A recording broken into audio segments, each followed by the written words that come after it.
Nazo hizi ndiyo siku za mwisho, zishakuwa tayari kutabiriwa kwa ulimwengu wote kiujumla. Mateso, kila nafsi itaonja mauti. Nishakwambia baada ya kifo ni hukumu. Roho zetu ndizo zinazohukumiwa mbele ya Mungu. Mungu aturehemu sana juu ya dunia. Mengi ambayo tunayofanya maovu, tukumbuke wakati wa kutubu na kuyaacha haya, maana hayafai, yanamchukiza Mungu na hasira Mungu waka juu ya wanadamu. Maana umauti yetu usogea mbele karibu kabisa, ututenga mbali na upendo wa Mungu na kutufanya uadui kati yetu na Mungu. Wakati Mungu kasema katika maandiko yake, niite nami nitakuitikia, nitakuonesha mambo usiyoyajua. Na amesema katika maandiko yake, japokuwa dhambi zako zipo nyekundu kama damu, atazisafisha kama theluji. Tatizo hapa lipo kwenye kuamua, kwa sababu Mungu anasimamia kwenye maamuzi ambayo utakayoamua kuwa kutoka katika hali ya uovu katika hali ya utakatifu. Kwake ndiyo kuna usalama, kwa sababu ya dunia inakuwa imejaa dhihaka, dhuluma, kila aina ya roho mbaya, kila aina ya ushetani ambao unafanyika duniani na roho mbaya. Haya yapo yanatendeka kwa kila sehemu.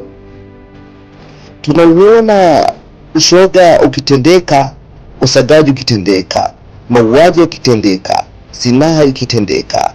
Watu tumesahau maagizo ya Mungu, watu tumesahau sheria alizotokea Mungu. Tunafuata matakwa yetu sisi wenyewe na kujidai kwamba sisi ndio mwamba uwamba. Kumbuka siku yaja, asema Bwana wa majeshi, siku hiyo itawaka kama moto, hapata kuwa pa kukalika tena.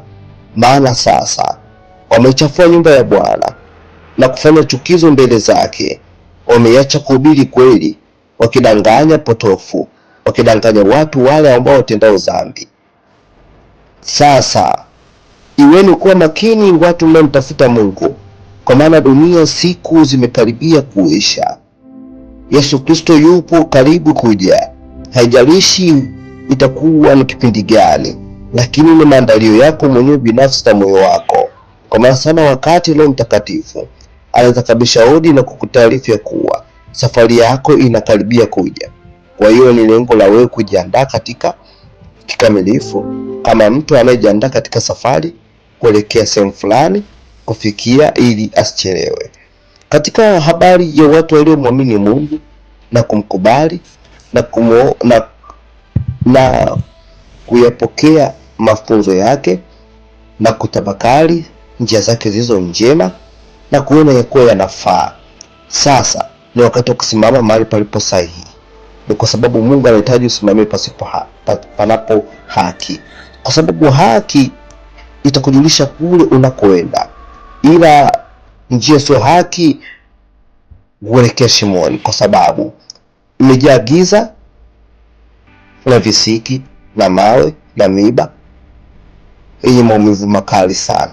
Kwa sababu nila mnazozivaa ni nila za ubinafsi, uovu, uasherati, uzinzi, ukahaba, bamedi, mambo ya fezea, uchawi, urogaji, udangaji, kila aina fedhea za duniani, kila aina ya laana ambazo tayari matatizo tuliokuwa tumekataza kuwa hivi havitufai katika maisha yetu, kwa sababu sisi tumechaguliwa na Mungu na uungu wetu unakaa katika ukamilifu wa Mungu Baba, ya kuwa tutatakaswa na kukubalika katika mbele za Mungu.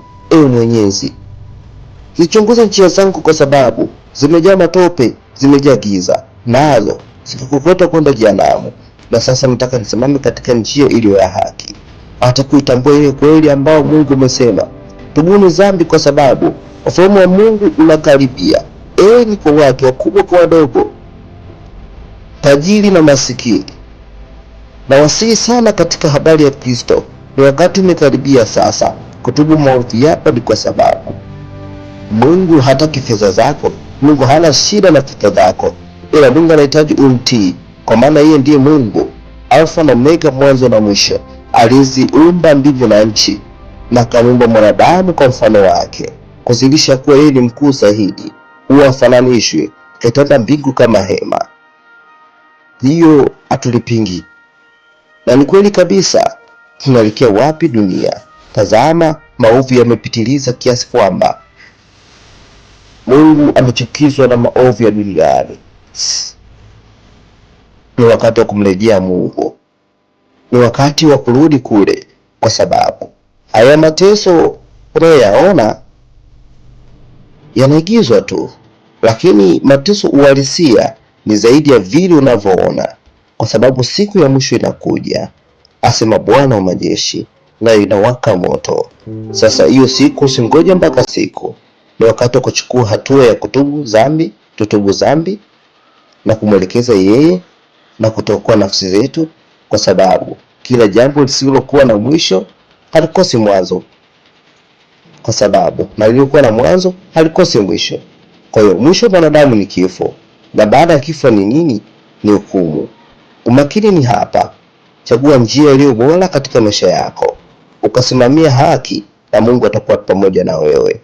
Mungu atusimamie katika haki na iliyo kweli, kwa sababu hii ndio miongozo ambayo Mungu anatupatia katika dira ya dunia ambayo tunayoishi, kipindi cha uhai wetu, tukiziomba njia zetu ziwe salama. Japo tunakuwa tunakosea sana mbele za Mungu, tukumbuke na wakati wa kujinyenyekeza mbele zake, tusijue na ukamilifu na kuirudia dhambi ambayo Mungu anatuonya. Tusimame mahali palipoinuka, palipo salama. Mungu atufunike kwa roho wake, ni kwa sababu haya ya dunia yanapita, ni yanafedhesha, yanaumiza. Mungu turehemu, kwa sababu tunakuelekea ni kubaya zaidi, ila wewe utatusimamia haki na iliyo kweli. Asante.